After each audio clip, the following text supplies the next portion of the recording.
Olá, tudo bem com você? Graça e paz. Hoje eu vou encerrar a minha meditação no Evangelho segundo escreveu Mateus, portanto, capítulo 28. O capítulo 28 ele tem apenas 20 versículos e este capítulo ele vai falar sobre a ressurreição de Jesus e o seu aparecimento. Fala também que os judeus, eles subornaram os guardas para que eles não contassem o que havia acontecido. E no finalzinho, Jesus ele aparece aos discípulos na Galileia e encerra com a grande comissão. Diz assim o capítulo 28, a partir do versículo 1. Ao findar do sábado, ou seja, o encerramento do Shabat, ao entrar o primeiro dia da semana, Maria Madalena e a outra Maria foram ver o sepulcro. Impressionante esse versículo de Mateus.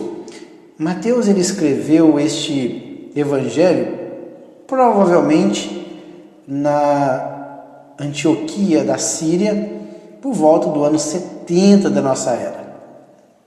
Isso é o que dizem os historiadores. E ele escreveu este evangelho direcionado ao povo judeu. Pode ver que ele foca o sábado, ao findar do sábado. Lembrando que, para os judeus, o encerramento do sábado ele acontecia após as 18 horas ou às 6 horas da tarde deste dia, porque o Shabat ele começava a ser contado às 6 horas do sexto dia. Então, após as 6 horas, às 18 horas do sexto dia, começava o Shabat e ele encerrava após o pôr do sol do próximo dia. Então, pode ver que ao findar do sábado, após as 18 horas, ao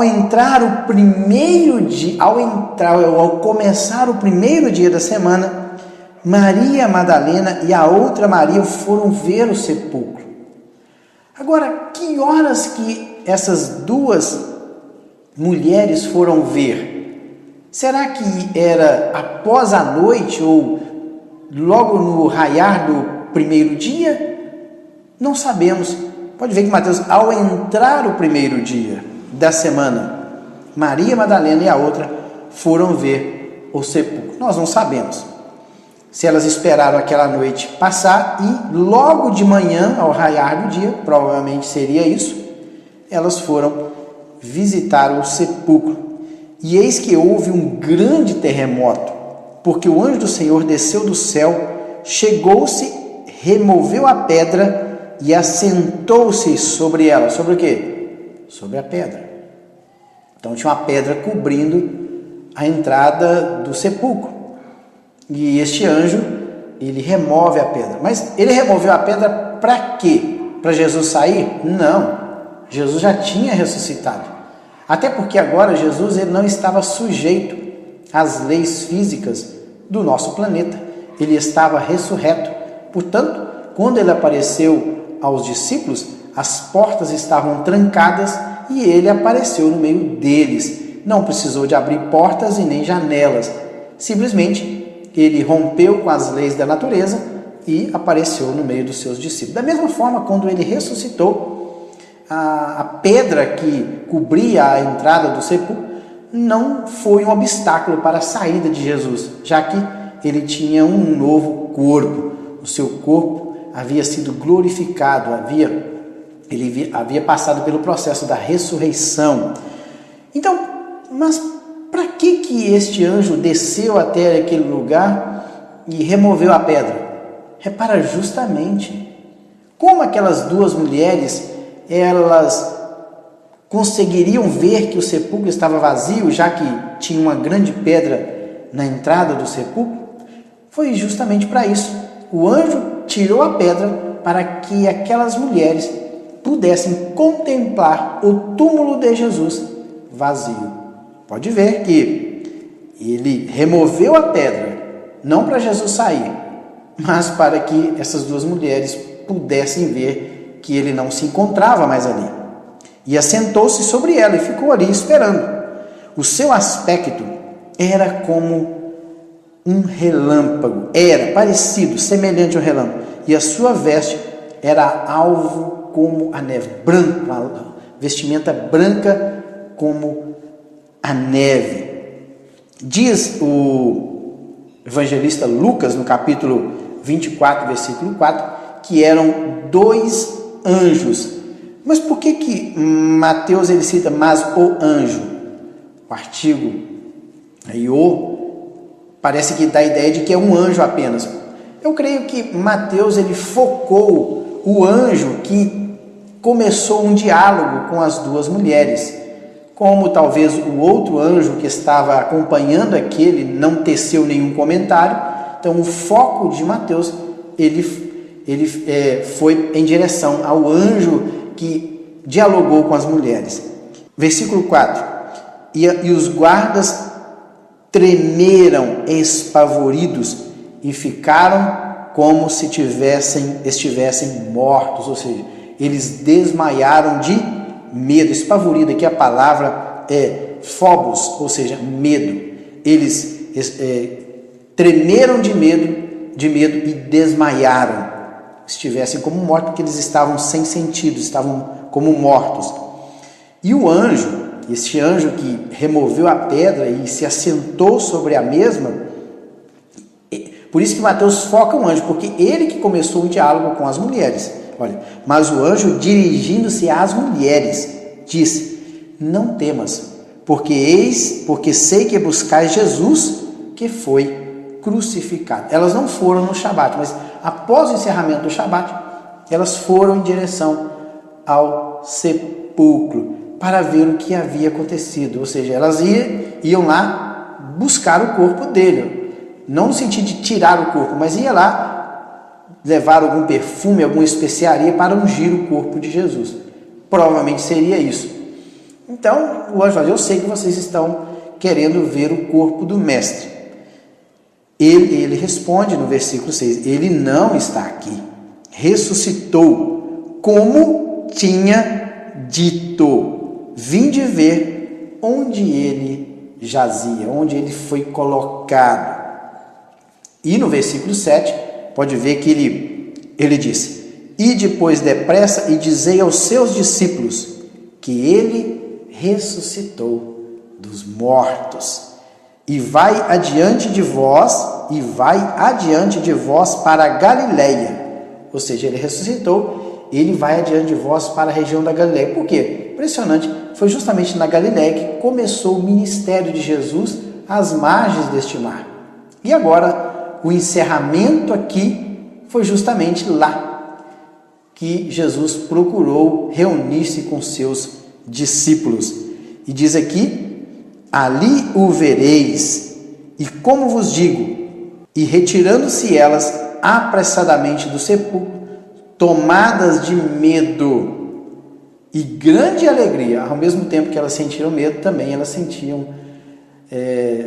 muita alegria devido ao fato de Jesus ter ressuscitado. Correram a anunciá-lo aos discípulos. Então elas saíram daquele lugar e foram imediatamente, essas duas mulheres, elas foram anunciar aos discípulos. E eis que Jesus veio ao encontro delas e disse: salve.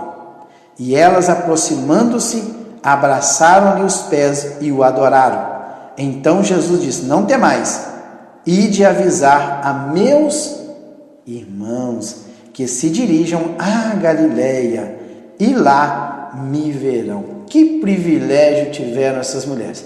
Logo após o anúncio destes 2 anjos, aqui Mateus foca um anjo, elas foram retirando daquele lugar. Ao se retirarem daquele lugar apressadamente, Jesus ele veio ao encontro delas e elas o abraçaram-lhe os pés e o adoraram. A palavra adorar aqui é proskineo, a palavra grega que quer dizer abaixar-se, inclinar-se e beijar a mão no sentido de adoração, de reverência, no sentido de que elas reconheciam Jesus como Senhor de suas vidas. E indo elas, eis que alguns dos guardas foram à cidade. Parece que o evento aconteceu quase que simultâneo. Os guardas caíram quando apareceu aqueles anjos, e quando Jesus também foi ressuscitado. Parece que foi uma sequência de acontecimentos. O anjo apareceu, os soldados caíram desmaiados de medo, e após aquelas mulheres terem saído dali, aqueles guardas, eles saíram daquele desmaio. Então, indo elas, eis que alguns dos guardas foram à cidade e contaram aos principais sacerdotes tudo o que sucedera. Reunindo eles em conselho com os anciãos, aqui é o Sinédrio, deram grande soma de dinheiro aos soldados, recomendando-lhes que dissessem: vieram de noite os discípulos dele e o roubaram enquanto dormíamos. Caso isso chegue ao conhecimento do governador, nós o persuadiremos e vos poremos em segurança. Eles, recebendo o dinheiro, fizeram como estavam instruídos. Esta versão, ou este dito, divulgou-se entre os judeus até o dia de hoje. Que dia de hoje? O dia que o Evangelho de Mateus foi escrito, provavelmente por volta do ano 70 em Antioquia da Síria. Então, quando o Evangelho de Mateus foi escrito, esta versão dos acontecimentos ainda era divulgada entre o povo judeu. Por quê? Porque o Sinédrio, os anciãos, eles persuadiram, pagaram aos guardas para mentirem, para trazer uma outra versão daquilo que realmente aconteceu. Pois os guardas, eles viram que algo sobrenatural aconteceu naquele momento. E o que foi? Foi a ressurreição de Jesus. Ou seja, o Sinédrio, os anciãos, eles não foram enganados. Os próprios guardas romanos é que trouxeram as boas novas da ressurreição de Jesus. Mas eles não deram crédito. Eles não quiseram crer, apesar das testemunhas, eles não quiseram crer que Jesus era o Messias, o prometido, o servo sofredor, que foi profetizado lá em Isaías 53. Eles não deram crédito. Pelo contrário, endureceram seus corações, deram grande soma de dinheiro àqueles guardas para que eles inventassem uma história e contassem ao povo. Uma determinada pessoa, que eu não me lembro o nome, ele disse o seguinte, que enquanto a mentira deu uma volta ao redor do planeta Terra, a verdade ainda estava calçando as suas botas. Ou seja, o poder de persuasão, o poder de disseminação da mentira é muito maior do que a verdade.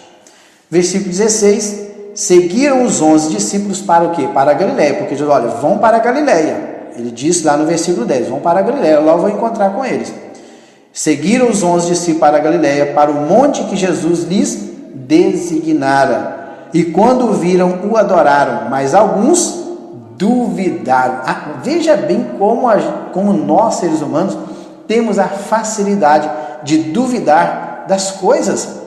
Vejam bem que eles estavam diante de Jesus ressuscitado. E pode ver que uns acreditaram e adoraram, prostraram e adoraram a Cristo. Está vendo? Versículo 17. Mas alguns duvidaram, outros simplesmente ficaram com dúvidas, ou seja, será que ele realmente é o Cristo ressurreto? Ou isso é um fantasma? Ou isso é uma outra pessoa? Eles ficaram com dúvidas. E aí Jesus, aproximando-se deles, aí versículo 18, já encerrando, e Jesus aproximando-se, falou-lhes dizendo, toda autoridade me foi dada no céu e na terra. Lembrando que esta palavra autoridade aqui, e toda autoridade, ela é uma palavra grega, exousia. A palavra exousia aqui, que é a autoridade, ela diz que ela me foi dada. Essa exousia é o poder de decisão, é a autoridade completa. Ele tem domínio sobre as suas ações, ele tem todo o poder, toda a autoridade, todo o poder está concentrado em suas mãos. Inclusive, tem duas palavras com relação aqui, quando me foi dada. Tem a palavra didome e paradidome. Isso são palavras gregas, que toda autoridade me foi dada. A palavra usada aqui, me foi dada, é uma palavra que foi dada por meios legais. A palavra paradidome é o seguinte, é quando eu consigo algo, eu consigo uma autoridade através do engano, eu usurpei esta autoridade. Foi o caso de Satanás. Satanás, ele tem autoridade, mas ele conseguiu essa autoridade por meio do engano. Pode ver que o homem foi criado por Deus para dominar essa terra. E quando ele pecou contra Deus, ele perdeu esse domínio, passando esse domínio para as mãos de Satanás. Vejam bem que lá na tentação, ele disse para Jesus que, olha, tudo isso eu te darei, porque a mim foi entregue, lá a palavra é paradidome, a mim me foi entregue e eu dou para quem eu quiser. Foi entregue, a mim me foi entregue ali, é a palavra paradidome, que significa, foi entregue por meio de engano, porque ele enganou Eva no jardim do Éden, e após a Eva ter sido enganada, ela comeu o fruto, levou o fruto para Adão, comeu e o homem pecou. E no momento do pecado, ele passou o domínio para o diabo. Agora Jesus, quando ele morre na cruz, derrama o seu sangue por nós, ele novamente resgata o domínio. Por isso que Paulo ele fala do primeiro Adão e do segundo Adão. O primeiro Adão, ele pecou contra Deus e passou o domínio para o diabo. E agora o segundo Adão, que veio sem pecado, morreu pelos nossos pecados, cumpriu toda a lei e agora todo o poder lhe foi entregue por meios legais. Por quê? Porque sem derramamento de sangue não pode o quê? Não pode ter remissão dos pecados. O pecado ele tem que ser redimido através do sangue. E Jesus ele derramou o seu próprio sangue. E outra coisa, lá no passado, quando o homem pecava, ele deveria morrer. Mas quem morria em seu lugar? Um animal inocente, um cordeiro, ele morria em lugar do homem. Mas veja bem que Jesus ele veio sem pecado. E sem pecado ele morreu. E como ele não tinha pecado e morreu, ele resgatou essa autoridade. Porque pela lógica, Jesus não deveria morrer porque ele nunca pecou, ele venceu em pecado, mas ele morreu pelos nossos pecados. E quando ele morre pelos nossos pecados, ele resgata essa autoridade que o homem perdeu lá no Éden. Por isso que Jesus, aproximando, falou-lhes dizendo: toda a autoridade me foi dada no céu e na terra. Ide, portanto, fazei discípulos de todas as nações, batizando-os em nome do Pai, do Filho e do Espírito Santo.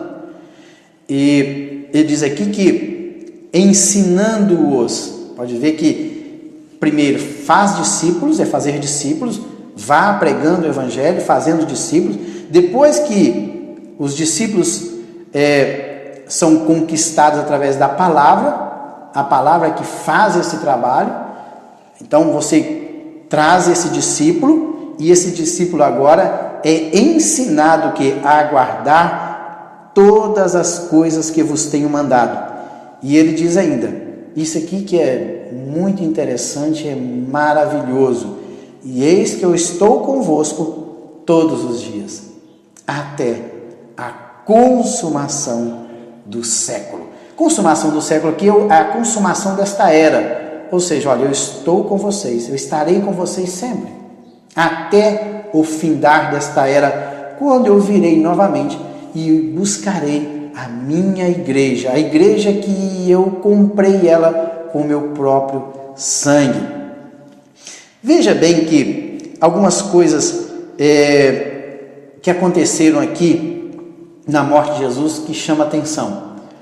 Eu me lembro que lá no período da primeira Páscoa, quando Moisés ele ia instituir a Páscoa, a primeira Páscoa, quando um cordeiro deveria ser morto, um cordeiro sem defeito, deveria ser morto e o sangue passado nos umbrais das portas.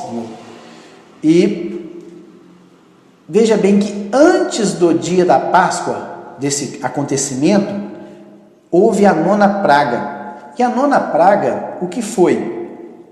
Aconteceu o seguinte na nona praga: trevas sobre o Egito. 3 dias de trevas, completa escuridão, nona praga. Antes da instituição da Páscoa, houve trevas, foi a nona. 3 dias de trevas. Veja bem, Jesus também morreu na Páscoa.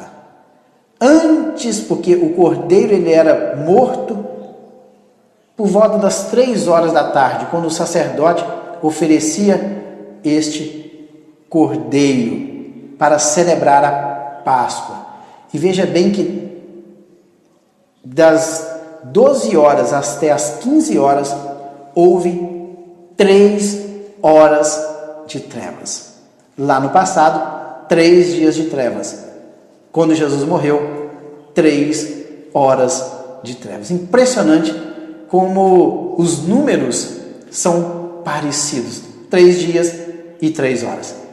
E com isso, Jesus, após a sua morte, a ressurreição e sua assunção ao céu, ele foi recebido no céu, deu-se início a um novo tempo, que é o tempo da igreja, que já completa 2000 anos aproximadamente. 2000 anos que Jesus morreu, ressuscitou e foi ao céu. E ele está, creio que ele virá buscar a sua igreja.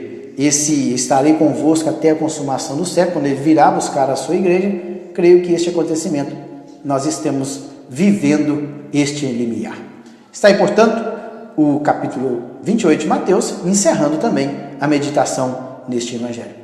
Que Deus em Cristo abençoe e até os próximos vídeos. Até lá!